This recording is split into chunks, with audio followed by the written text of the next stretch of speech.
Namaste. Welcome to Telugu Prajala Manasakshi Sakshi TV. I am Swarna. Vastu and Graha Sastra Shoki Swagatam Suswagatam. Today we are going to discuss about Vastu for women's health. To discuss that, we are back with our leading astrologer and expert, Dr. Dipika Sanghi Gupta. Namaste Deepika ji, how are you? Namaste Swarna ji, I'm good. How are you? I'm good. Thank you so much. So, without any further delay, let's start our show. Today, we are going to talk about Vastu for women's health. So, Deepika ji, what is the first thing you want us to do as per Vastu to balance the women's health? See, for the women's health, again, it depends what kind of, health issues we are having. Like, is it something related to emotions or the mental health or a hormonal disbalance or what kind of a health? Is it diabetes? It is what kind of a health? So that depends a lot on the women's health also. As I said, that Vastu is again interrelated to the astrology and Ayurveda. So we have to see what kind of a direction is imbalanced in the house. And accordingly, we will work on the women's health. See, Vastu, because there has been so many YouTube things, so many, articles and everything. So it has been, made it more condensed, but it's nothing like that. It's a very deep science. We have to see on what energy level a person is living and then how that energy level can be improved by using the Vastu. So each and every direction the house has something to say, has something to, make impact on our mental or the physical health. Again, there are, many specific fields in the house. Even they need to be balanced according to the health. Do you suggest any specific direction of the house? Because we are always talked about Vastu, about the directions and helping us in different ways, right?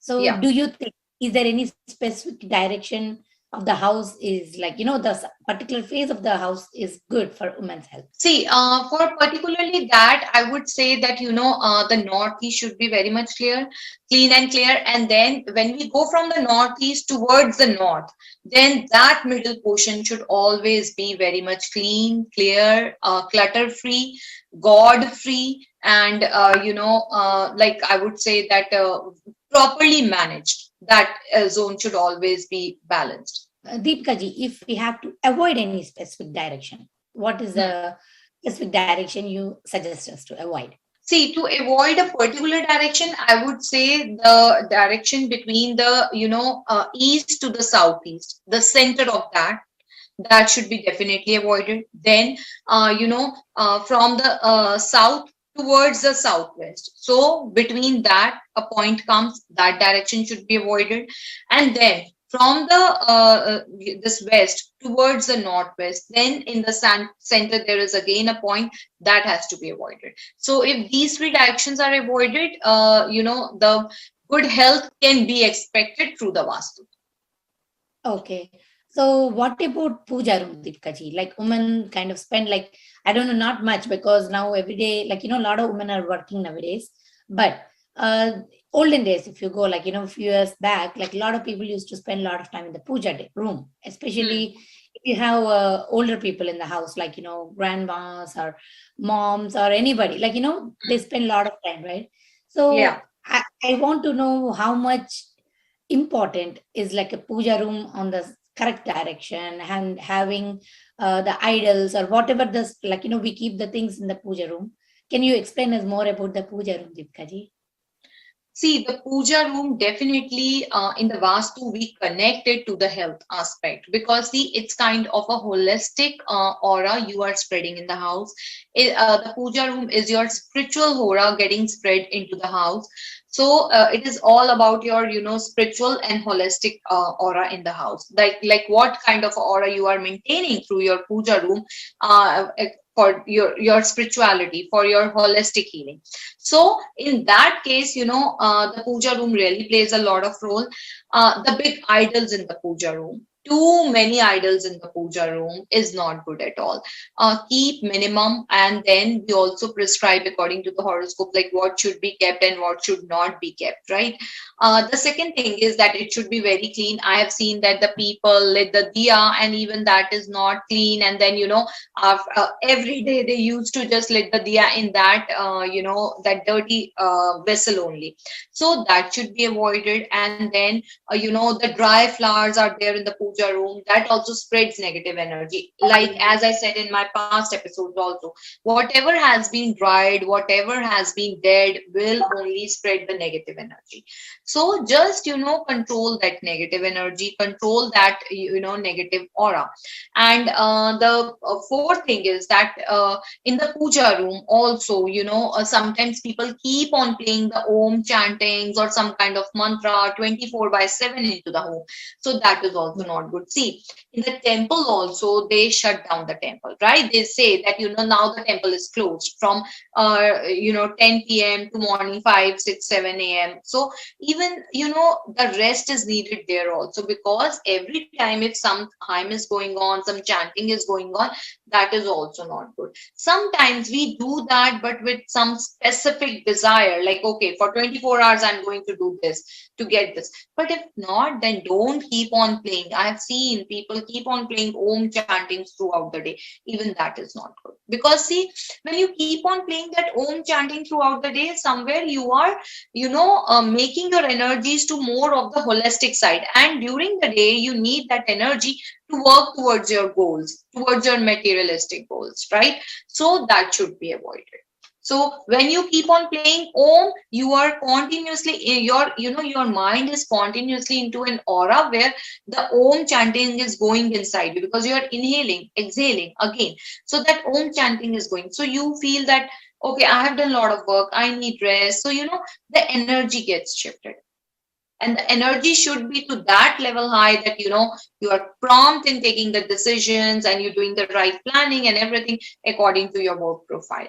So in the daytime we have to work for our materialistic life, but at the night we work towards our spirituality, and then the morning hours, that is good. Otherwise, don't keep on playing. Wow, Deepika ji, I have to say something. I usually think like, okay, having like actually one of the point I wanted to ask you about the chanting. Some people do play throughout the day, the Om or some like Om Sai Ram, something like some Yeah. about one god or the other. And I used to think, wow, they have like all the positive vibrations around the house, and it feels good and everything. But now you explain me so well.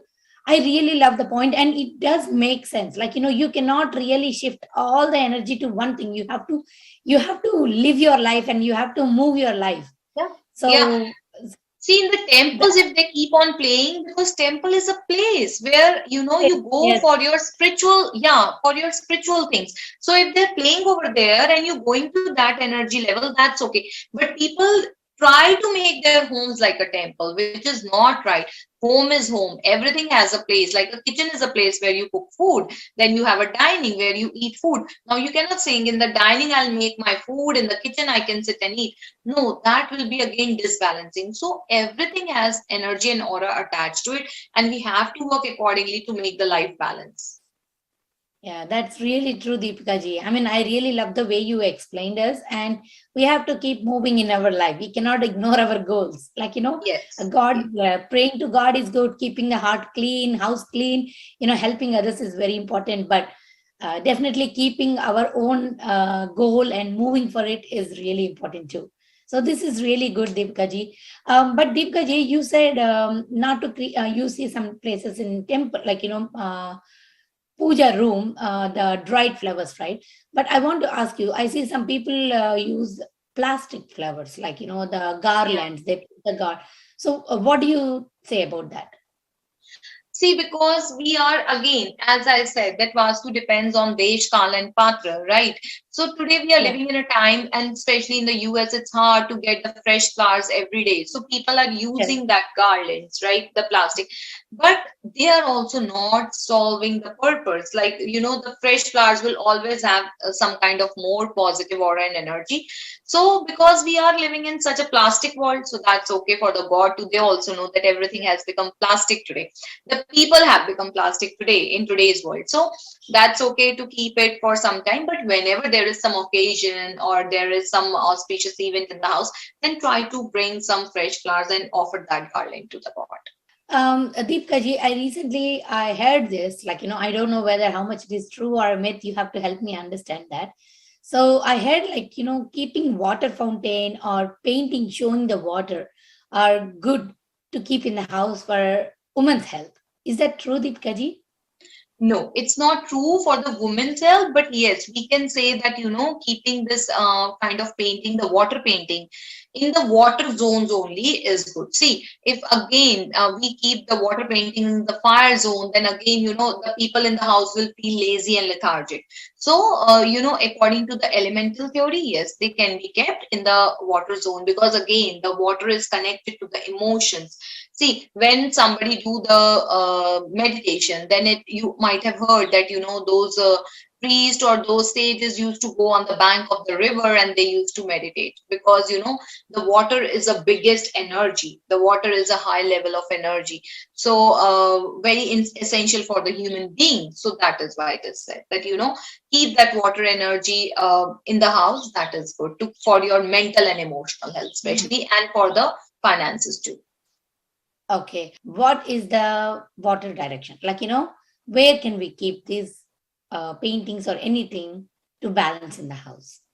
So water can be kept in the northwest, north, Okay. northeast, and east. So from northwest to the east, the water direction is good. And then don't keep water articles, lot of water articles, like, artificial water articles. See, if you have some restroom in the from south to the southwest side or western side, that's okay. That cannot be removed. But artificial is like keeping the paintings, keeping some kind of other water articles to create that water energy. Don't try to create them over there. East direction is for the health. Is that true, Deepika ji? No, this is not true. This is again a myth. East is not actually, it's the northeast. So the whole northeast portion in the house or the office is for the health. Sometimes you might have heard, like, see, I have also done few, like, they say when I'm at home, I'm good. When I come to the office, suddenly I get headaches. Or when I'm in the office, I'm good. Or vice versa. Like when I come to the home, then I feel anxiety or I have headaches. Otherwise, I'm good. So then it means the northeast in the house or the office, either of the energy is disturbed, because then only the person feels all that stuff. I mean, because I want to ask you a lot of questions and to understand and clarify all the doubts, I've been checking, like, all the articles I'm trying to read, and I'm seeing like a lot of, I don't want to say odd stuff, but a lot of statements. Like, how I said, East is for the health, water No. painting is for the woman's health. Like, a lot of statements. I don't want to mention like whom and all, but when you read those statements, you feel like to believing, because they'll say like a lot of reviews about it, like all these articles and online. You have No. a lot of information that is very, very confusing, Deepika ji. That is the reason when I ask you all these questions in the show, I try to ask you generalized questions, not just for my point of view or my family point of view or any one particular. It's like it could Yeah. be question from anyone from the world. Just recently written an article in a magazine regarding this only. See, Okay. the Vastu, astrology, they are such a meaningful sciences, but unfortunately, there is no school described that throughout the world also, that once you have taken a degree from this school, then only you can practice it, otherwise not. So what happens that, People just do 3 day crash course, and then they open up their own institute or their office to, start doing the reading, so they don't have any idea about it. So what happens, they don't give the right information, the right knowledge, and then whatever, they think out of the blue that okay, this is right, then there comes a 100 monkey concept, which I have talked earlier also on the show, that to get approval of something, you just need to make 100 monkeys of that. See, let's say if I spread a myth, right, that today according to the Vastu this happens, right, and I tell Swarna, I tell 10 other people, out of 10 at least 2 will get benefit out of it, like, and that will be just a tucology by chance, right? Those 2 will spread it to another 20. From those 20, again 2 or 3 will be there, then again another 20, another 20. So it almost takes around 10 years to make one concept done, right? So once that concept is done, it is spread among the 100 monkeys, and those 100 monkeys then spread, then that chain keeps on going. So that is why the myths get circulated, and then they become universal worldwide. But it is not that. And I have written the article on this only, that it's so unfortunate that we don't have some proper schools where it will be said that yes, once the person has done this, then only they can practice. And there is no laws also, like in the medicine, like being attorney, we have laws that you cannot practice once this thing is done, you have achieved these degrees, then only you can.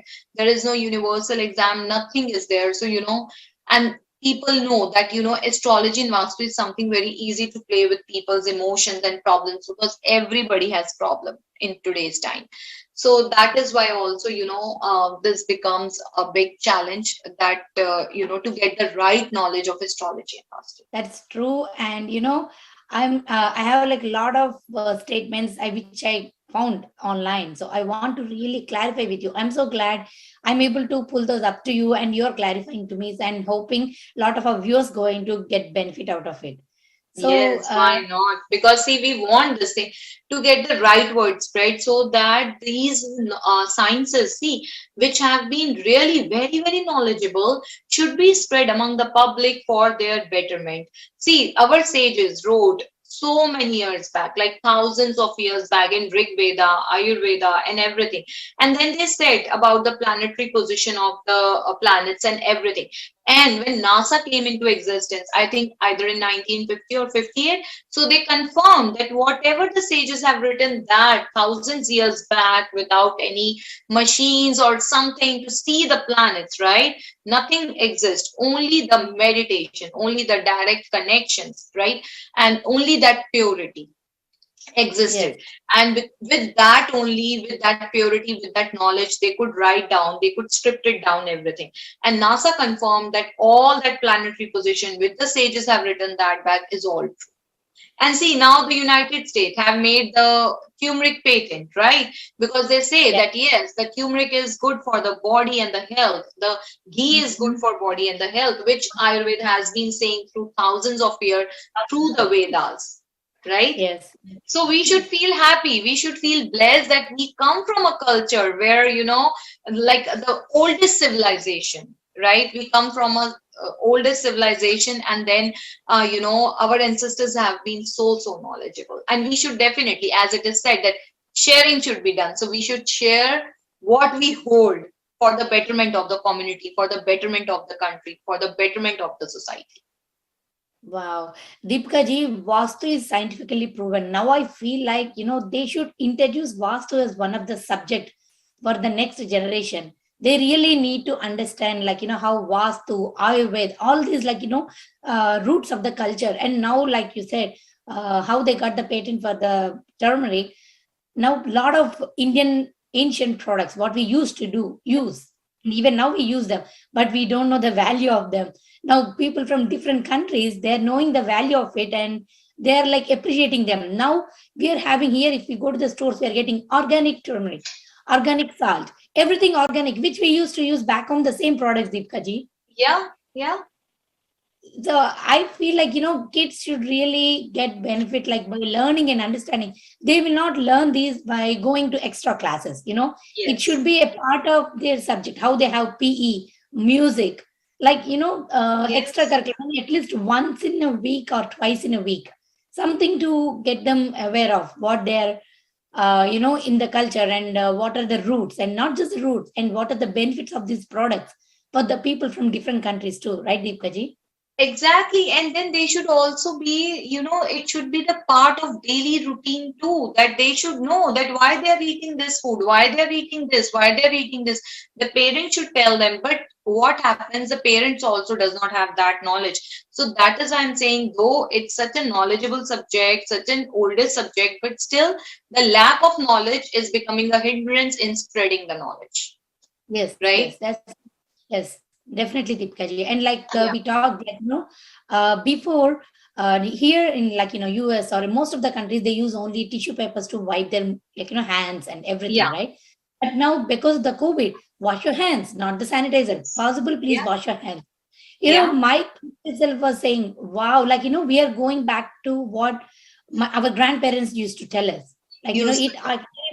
Yes, do. Yeah. so it's all like making sense, like how we can really keep ourselves healthy and active by following our traditions. Actually, that's the simplest way.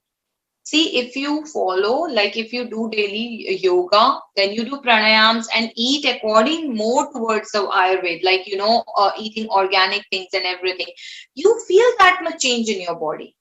And once the Yeah, physical level gets changed, the mental emotional level automatically gets changed. yes, that's true, Deepkaji. So, Deepkaji, there's another statement which I found. It's like placing right color lamp in the right place has more impact on women's health. Is that true? Yes, it is true that placing the right color lamps, like there are many kinds of bulbs like green, blue, red, golden, or yellowish, which we say, or the white. So every color has its own importance and direction. So once we put the right lamps in the right direction, they definitely helps in again creating the aura and energy in the house, which is helpful in the health matter. So, Deepika ji, are there any Vastu charms to attract good health? Yes, there are definitely the Vastu charms to attract the good health. First of all, it's the basic is that eat right, sleep right, do right. But at the same time, like for the Vastu thing, I would say in the Northeast, keep some plants. That is really good. That is again good for the health perspective. And then again, in the eastern side of the house, also keep some plants. So from the northeast to the east, keep some plants because that emits the positive energy and that is good. See, the sun rises from the east, right? And the first sunlight that falls on the plants. So the plants, through that, then you get that positive energy, right? And that air is getting circulated in the house. So this is the scientific reason. That is why keep more of the plants in the eastern side. Sometimes because of the patio thing or something, we keep the plants in the west. But see, the west has always when the sun gets sets, then those rays comes on the west. So it's always better to keep the plants in the east, and that is good for the health. So, Deepika ji, you have kind of explained all the ways we can use the Vastu and get better health, right? So, I have a question. Like, before even knowing about the Vastu and stuff, a lot of Indian people I see, like, they worship God for giving them good health. So, how much do you accept this? Like, just believing in God and getting good health? See, first of all, Indians or any other people in this world, they worship God for all over prosperity, happiness, and health, right? So, usually, that is okay. But for the Vastu thing, I would say that instead of worshiping God for the health, if you that definitely helps, no doubt in that, because where we human beings stop, the God starts. That is the for sure. But I would say that to get the maximum benefit for the health, just balance your house, right? See, if we are not eating right, if we are not doing a right not following something right which is good for the health, if we are eating wrong, we are drinking wrong, we are not having good lifestyle, and we keep praying to the God that give me the good health, that will not help, right? We need to do the change. Similarly, when we balance the things according to the Vastu, and then when we, worship to the God, then that makes sense. Otherwise, just worshipping to the God and not doing the right actions in the right direction will not help at all.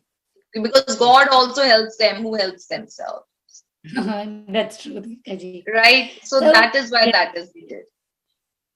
So Deepika ji, like I said, I have found some more statements, by like about the Vastu. So I want to clarify with you. So I heard size of the window affect health. Big window is not good. Small window who are having it's good for the woman in the house to keep the health well. So is that true, Deepika ji? No, not at all. The windows has nothing to do with the Vastu, especially the French windows are in today's time. So that is perfectly fine. The door has something to play, but nothing to the windows. Okay. So, I mean, these are some articles where I'm reading and I'm getting those, seeing these statements. It's kind of making me check with you about how much I want to believe these or not. So yeah, there's another windows has statement. nothing to do. It's we say because when it's like the morning sun, the sun is rising. See, we also worship when the sun is rising, right? Whenever we offer the water to the sun, then it is always in the morning, not in the evening, because at that time the sun is setting, right? So yes, obviously more windows towards the east of the house, towards the south of the house is better than having the windows towards the west or the north, because the north never sees that sunlight, because the sun rises from east and sets in the west. So north does not have that kind of a sunlight. So that is why, to get more of the sunlight in the house, it's always said that have more windows in the eastern side and the southern side.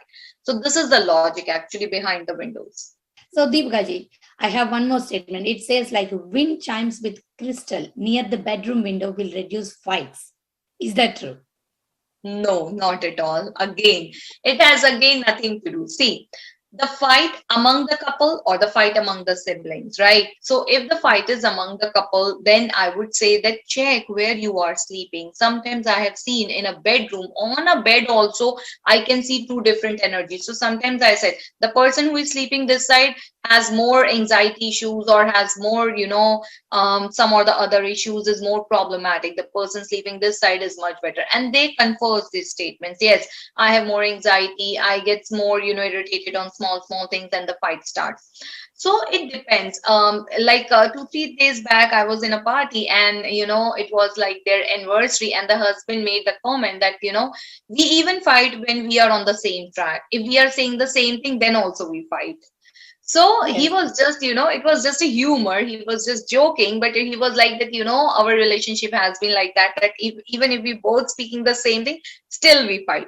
So it depends, like what kind of a fight and on what issues. Is it like that, one of the partner wants to dominate, one of the partner is fault finding, or it's regarding the money thing, or it's regarding the in-laws thing. So accordingly, we can, work according to the Vastu.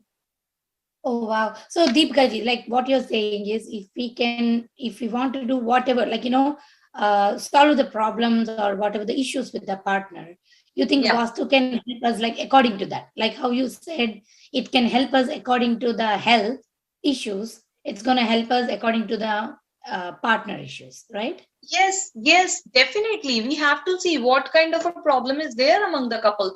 Is it the intimacy problem? What kind of a problem? The couple have so many different kind of problems. So once we are done with, we can just make out the, the bottom line of the problem, then we can work accordingly. Is it like that the husband is I've seen many husbands, they are like womanizers or something. So we have to see, sometimes the wife is cheating in the marriage. So what is actually the problem? What is the crux of the problem? Is it the children? Because of that they fight a lot, or they expect too much from each other. So we have to just see what is actually the problem, and according to that we can work out. Thank you so much, Deepika ji, for your time and helping us to understand how Vastu can really help us. Thank you so much. Thank you so much, Swarna. So viewers, if you would like to reach out to Deepika ji for further consultation, you can reach out to Om Holistic Healings at 732-979-2080. Next week, we'll be coming back with another interesting topic on Vastu and Graha Sastra. This is Swarna signing off. You're watching Telugu Prajala Manasakshi, Sakshi TV. Namaste.